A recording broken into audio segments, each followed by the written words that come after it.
Tuia I runga, tuia I raro karongo te pō, karongo te au I te kōrero I te wānanga. Haumi e, hui e, taiki e. This week, on the Hui. Does the Minister for Housing, Infrastructure and the RMA agree with David Seymour that funding targeting Māori is racist? I mean, I think you've got to unpick that a little bit. We speak to Minister Chris Bishop in Parliament. And Ngā Mōrehu are presented with their King's Service Order medals for their ongoing advocacy for children abused in state care. I feel blessed to be in the space as I am to represent those that feel they don't have a voice.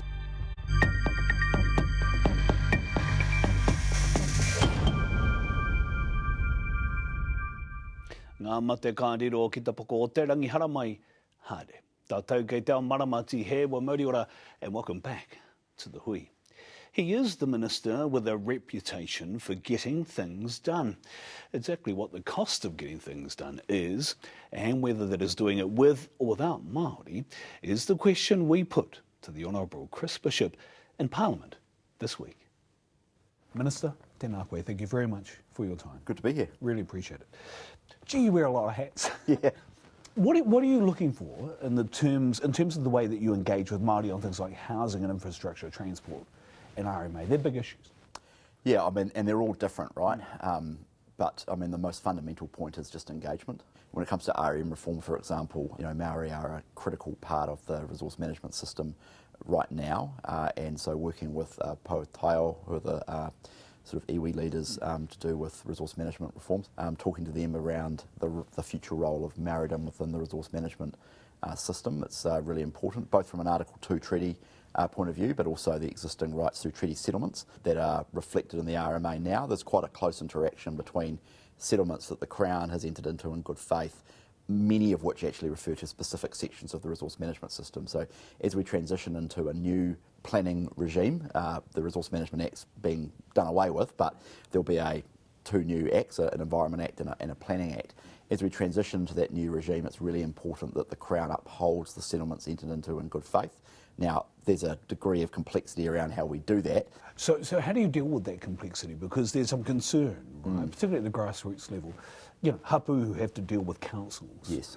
And who may feel like, when it comes to things like treaty principles, or actually no, kaitiakitanga, which is a big thing, guardianship over waterways and things like that. So how do you deal with complexities, not just at that national iwi leaders level, but also at hapu levels where they say they have rights and obligations under te tiriti? Yes, so there's a couple of things going on. The first is it's absolutely paramount for this government that we protect settlements that have been entered into in good faith. They need to be durable and long-lasting, and when the Crown signed them and when iwi signed them as well, they're full and final, and they reflect a range of rights and obligations that both sides entered into in good faith. So we've got to port those settlements into the new planning regime, and they vary in terms of obligations from the Crown and the role of PSGEs in the system. So there's a degree of complexity around exactly what those arrangements are, and some are more bespoke than others. So you take Waikato, for example, the arrangements around the Waikato River. They are co-management and they are and quite heavy involvement in the planning regime around the Waikato River. That's an order of magnitude different to some other settlements, which are more statutory acknowledgements, more sort of lower level involvement in plans and things like that. So we're just working our way through that. I'm really confident there's a pathway through. It's not a problem that we can't solve. Where there's a will, there's a way.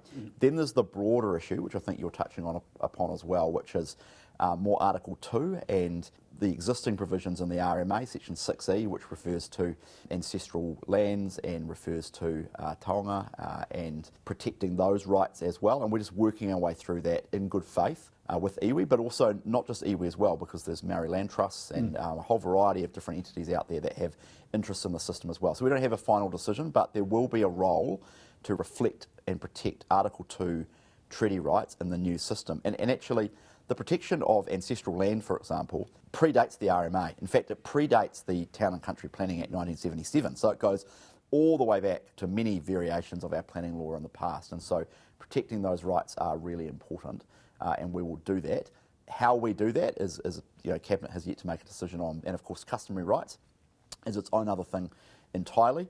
partly still has a reflected in place resource in your management view? law. That Yes. still has a place? Well, Because customary they rights have good predate the outcomes for treaty. communities, right? Customary title and customary rights predate the treaty. Yeah. People often forget this. They are a part of the common law, and the reason why, when my ancestors turned up here, on my mum's side of the family, I'm descended from people who turned up here on the first ships into Petone, into Pitaone Harbour, where I grew up, or near where I grew up, in 1842, 1844. Customary law predates English settlement into New Zealand, and the Court of Appeal and Supreme Court has found that on a number of occasions. So customary rights and customary title are important. I want to talk a bit about housing. Yeah.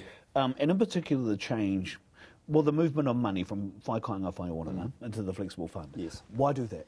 So what we're trying to do with the housing system is move away from bespoke funds towards a much more flexible system that empowers communities and people delivering housing in communities. And so the way it works at the moment is government's got an affordable housing fund, they've got a progressive home ownership fund, they've got whakaia whananga. There's about 20 different programs if you look through the appropriations. And what happens at the moment is people come up with a bright idea and then they go and find a fund to fit within. And if the money's run out, they have to go and change their program to find another particular initiative. What we're trying to do is create a housing system which is much more flexible about what it can invest in. And my 3 principles are the following: right house, right place, right people. Our system does not build the right houses in the right place for the right people at the moment. Right house, for example, 60% of people on the social housing register need a 1-bedroom unit. Kāinga Ora has 12% of its stock are 1-bedrooms. We haven't been procuring and buying 1-bedroom units. We haven't been building in the right places. We know where the housing need is. It's right around the country, but there are particular pockets of need where we haven't done a very good job of calibrating what the government does and where we build, and then right people as well. Within that system, one of the things that has been happening over the last 5 years is very positive developments around Toitū Tairāwhiti. Toitū Tairāwhiti, where we just made an announcement the other day of 50 million bucks or so for around 150 rentals. Yeah. And that's precisely the sort of thing that the system can now do, because what we're going to do is transition the system to say we want to build the right houses in the right places for the right people, and that will involve partnering with the community housing sector. Will also involve partnering with iwi in some circumstances, community housing providers that are Maori backed, or it may involve other Maori entities that have land, because critically often what they can do is bring to the table is land, and then the Crown comes in over the top, or central government comes in over the top with a bit of capital funding or a bit of operating funding, whatever it takes to make it work.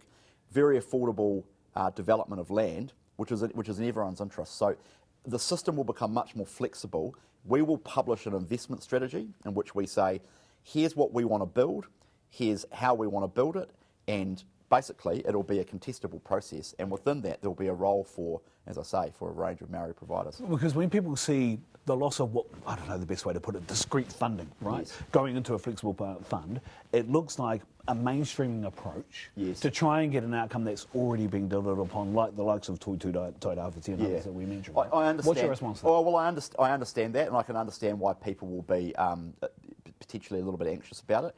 The point I would say is we are really keen to partner with groups like Toitū Tairāwhiti. There's the development of Tainui around Hamilton, which we funded earlier in the year as well, and Tamapotaka is in charge of this area and has a range of relationships, as does central government as well. And so there is a range of different things we can do, and groups like those will be part of the solution, because for me it's about value for money, partnering with regions that need housing and focusing on the right people. And it just so happens that those are often Maori communities in need, who need affordable rentals, they need sometimes social housing. They also need the wraparound support that the Crown, the central government's quite bad at providing, frankly. So there's going to be a role for some of these groups that you're talking about. So Papakainga developments and things like that are still very much on the table as well, I'll say. Actually, Papakainga, we are publishing a national environmental standard for Papakainga. Now, what that means in practice is that every council around the country will be required to have rules that enable Papakainga housing. So some councils are really good at it at the moment. Other councils have nothing in their district plans around Papakainga, or they might have something, but it's basically not really well developed. We will be publishing through the existing RMA, but it will transition into the new one, a national environmental standard for Papakainga, in the same way that we're doing the same thing for granny flats. And so that will set consistent national rules around Papakainga, and it will require every council to enable Papakainga in their particular relevant district that they're talking about. Okay. It's a big step forward. It doesn't exist right now. We spent the last year developing that. So okay, and that's been done in consultation directly with Māori, not just iwi leaders, but also local community development groups. Māori, Ministry of the Environment and Te Puna Kokiri have been leading that, and Tama's been involved in it, Tama Potaka. Okay. But it's actually in my RM portfolio in housing. Kia ua te iwi he kōrero anō ki te minita e hane ake nei, part 2 with Minister Chris Bishop after this.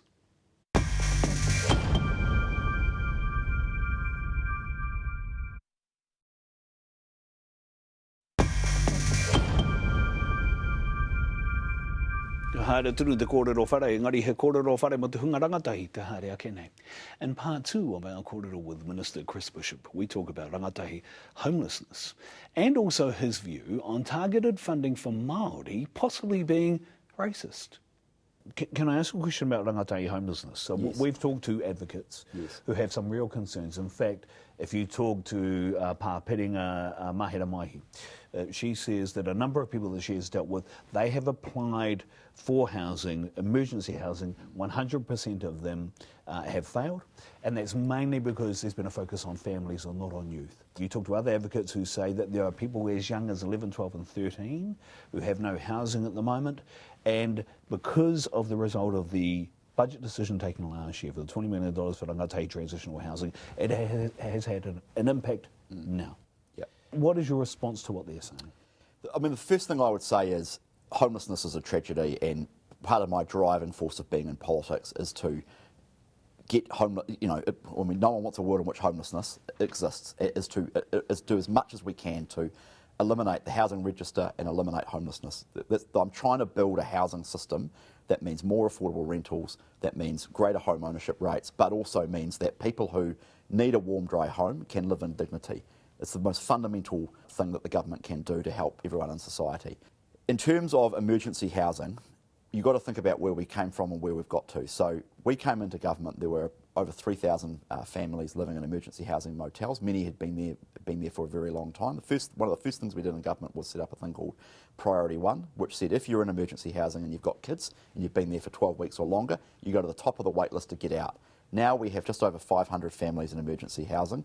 They were costing the government $30 million a month. The last government spent $1.5 billion on emergency housing motels. We've now got that number down. But most importantly, we've got people into warm, dry homes. Those people are going into social housing, some cases private rentals, some cases transitional housing.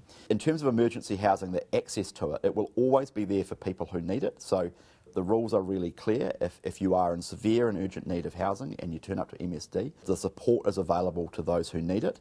I'm fully aware of the issues around youth homelessness, and there are a complex series of problems there. The government is not particularly good at the interventions and the support required to help people in need. We've got a work program underway to make sure that the funding that is in the system now, of which there's hundreds of millions of dollars, by the way, is much more calibrated and tailored to those in need. No one wants to see a world in which there is youth homelessness in particular, and we've got to get the system geared up to deal with it better. So what do these youth that are not being housed at the moment and who are coming to the end of the cycle of the emergency housing arrangements that they have currently, so for example at Pāpiringa, they're coming to the end of their 1 year, right? Yes. Where do they go? What do they do? Because at the moment the only option they've got now is back on the streets, not safe. I don't want to see a situation in which that happens. There will be a range of support available for them. Emergency housing is there as a last resort. Yep. There's also transitional housing, and there's a range of providers working across the homelessness intervention space. We fund a lot of that. There's always more we can do, but the most fundamental thing we can do is fix the housing system so that rents are more affordable, that home ownership is a greater possibility, and that we have more providers accessing the support that people need.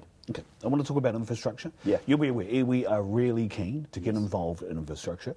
How do you see your role in that space? Do you see your role as I know minister, but as an advocate or a facilitator or a relationship builder between international investors involved in infrastructure with iwi? I mean, both, to be honest. I mean, one of the things about the infrastructure summit that we had earlier in the year in March was the involvement of iwi leaders. This is about investment more generally into New Zealand, and so we don't just want it to be about the public sector partnering with private capital. We want to focus on things like aquaculture, things like energy and things like that. There's huge interest from overseas, and it's part of the unique New Zealand experience and part of investing in New Zealand to partner with iwi, because what they do is bring capital to the table, and so there is any number of opportunities, or will be over the forthcoming years, for iwi capital to partner with private capital around the deployment of infrastructure in New Zealand, both private infrastructure but also public sector infrastructure as well. But we're talking iwi across the board, where they are wanting to play in this space, there is an opportunity to do that, and you've got an open door in terms of wanting to have those talks and negotiations. I mean, at the end of the day, it's a contestable process. So, take the Northland Expressway public-private partnership, for example. There's a range of consortia that are forming around that from a construction and a funding and financing point of view, and I suspect many of them will be reaching out to iwi in New Zealand in order to have them crowd in some money, and that'd be a good thing for New Zealand. There seems to be a lot of focus on roads too, right? I mean, the phrase that I heard was the roads are the new pine trees in New Zealand. And I thought we do want to build a few, but there's other opportunities. I mean, energy is a classic, right? Okay. I mean, you take geothermal energy, where a range of iwi have interest now already. I mean, there's huge potential there. Yep. We have an infrastructure deficit. It's not like there's a lack of stuff to build. Yeah. What happens, though, for example, where there is a requirement for funding sources to be confirmed, and we don't have enough money to be big players in it, does that shut the door on that? No, it doesn't. I mean, it depends on the project, depends on the investments, and depends on the investors you're talking about. But I think if you just go up a level, many of them have money.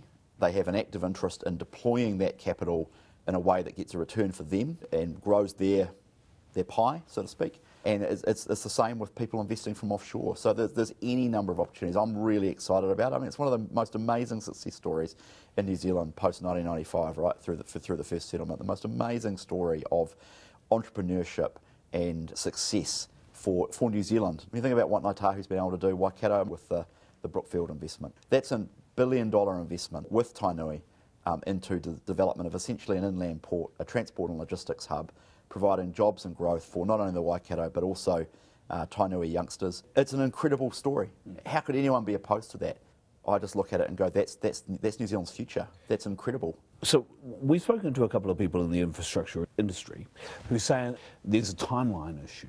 Are you concerned that it's going to take too much time to be able to get the sod turned so that a lot of these infrastructure industry companies can actually start working and survive in the meantime, because there aren't a lot of projects going now? I sometimes get told that there's quite a bit happening right now. So there's, from memory, $206 billion in the national infrastructure pipeline. There's hundreds of billions of dollars that has a funding source confirmed that is likely to be built in the next 5 to 10 years. There's billions in delivery right now. The budget just allocated an extra $4 billion through the capital pipeline for a range of projects, from hospitals, schools. Think about my own electorate, Melling's getting underway later in the year. We've got Brougham Street down in Christchurch. We've got the Northland Expressway. That will start construction next year. The previous government wasn't interested in doing a lot of projects, or if they were going to start in kind of 2030. Like they put all their eggs in the light rail basket. That wasn't going to start till 2030. A lot of the pre-work that normally gets done around consenting and business cases and all that sort of stuff just wasn't done. So we turned up in late 2023. There's only one major road that's actually consented and ready to go. That's Warkworth to Wellsford, which was part of the Northern Expressway, which we're going to get on with. I just want to go to an interesting line I heard from David Seymour. His view on funding directly into Māori initiatives is essentially, he called them racist. Do you support that view? Well, no. I mean, I don't. I mean, I think you've got to unpick that a little bit. I mean, the reality is Maori providers, whether it's housing or social services or health, for example, or whānau ora providers, for example, do an enormous amount of work on the ground. And it's in everyone's interests that Maori do better, both in education. I mean, kura kaupapa is essentially a Maori, it's by Maori for Maori. The government funds that because we recognise that school choice is important. We have a range of health providers who are able to go to areas and reach people that traditional mainstream providers simply can't reach. And so it's in everyone's interest to find providers that reach the most number of people in the most effective way. Exactly. And so if we're talking about inequity and we're trying to address that in health, housing and education, and the way to deal with that is to directly fund so that we start to see equitable outcomes, isn't what the Minister and the Coalition Government is saying, is this completely off base? Isn't it, Minister? It's not how I'd put it. It's not how I'd put it. And it's not the government's approach. We do what works and we find the best provider for the groups we're trying to reach. Minister, really appreciate your time. Thank you for joining us. Thank you. Kia hati e diwi he kōrero anō te whitawhita haere ake nei, celebrating the work of the Mōrehu out of the trauma of abuse and state care next.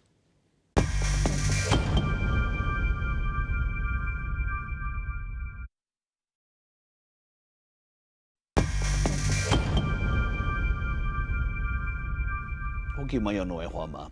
He Mōrehu he toa, Eugene, Ryder and Gary Williams have been key voices for Ngā Mōrehu, survivors of abuse in state care. For 6 years, they were a part of the Royal Commission of Inquiry into Abuse in State Care. But last month, it was their time to be celebrated at the King's Honour Investitures. Reporter John Boynton was there with them both.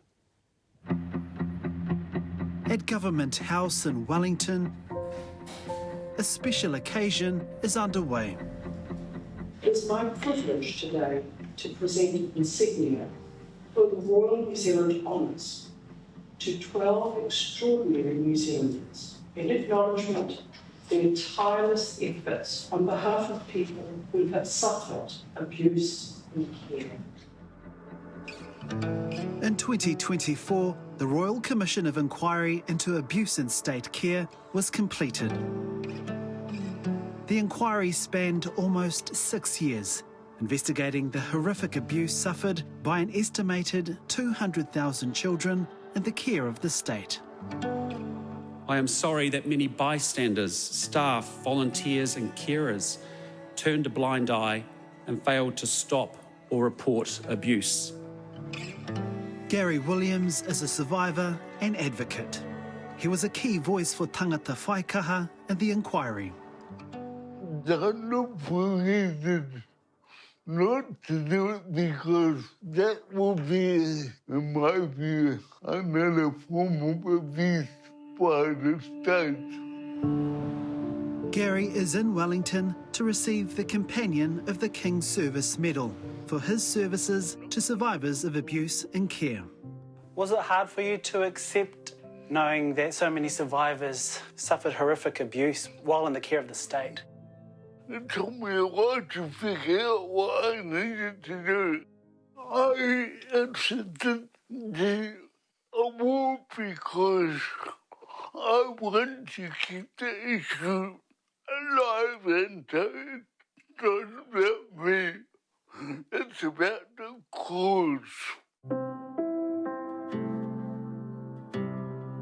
Mr. Gary Williams of Christchurch, for services to survivors of abuse in care.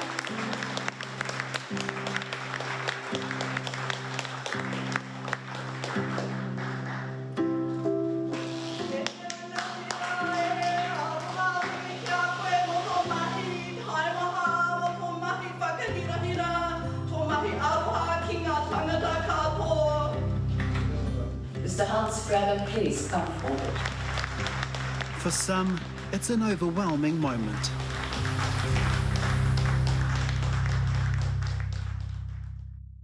Eugene Ryder is the last survivor to receive his honour. Mr. Eugene Ryder, please come forward.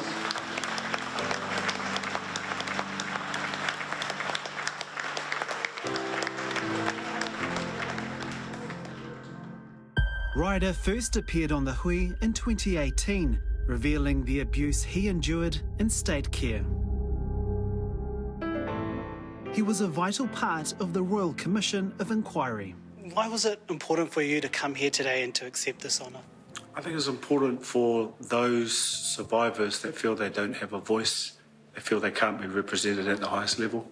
So that helped me decide to come and accept this award. It wasn't an easy thing, but yeah, forget about all the others.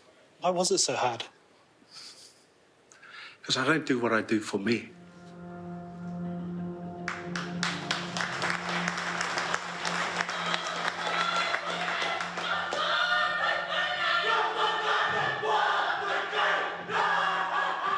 I feel blessed to be in the space as I am to represent those that feel they don't have a voice. Yeah, that's what made it difficult, because everyone deserves this award, not just me.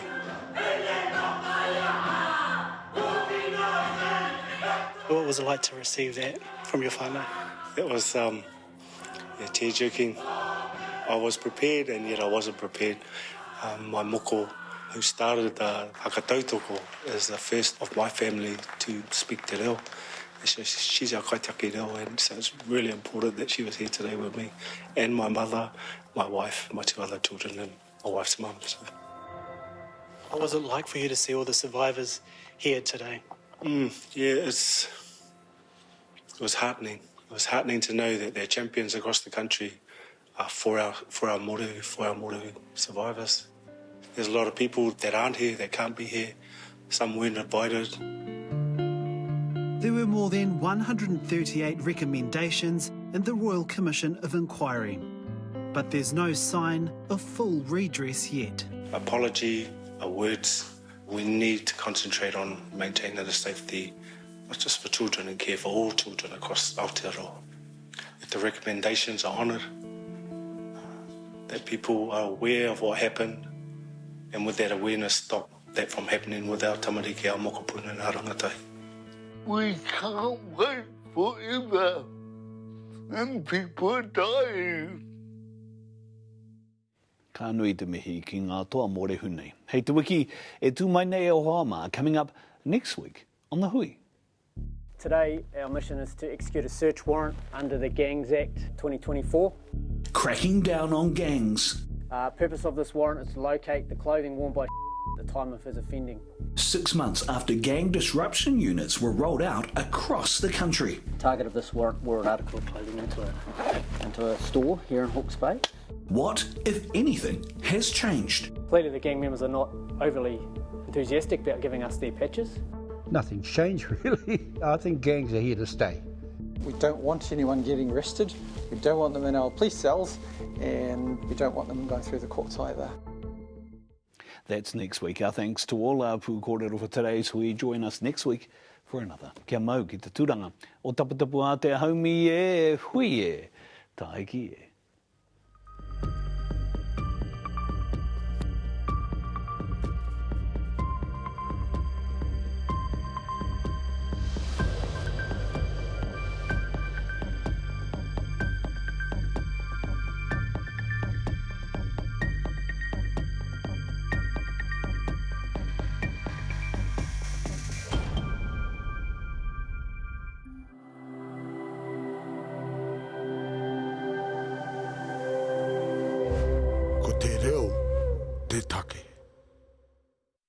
Nā te puna whakatongarewa, te hui, i tautoko.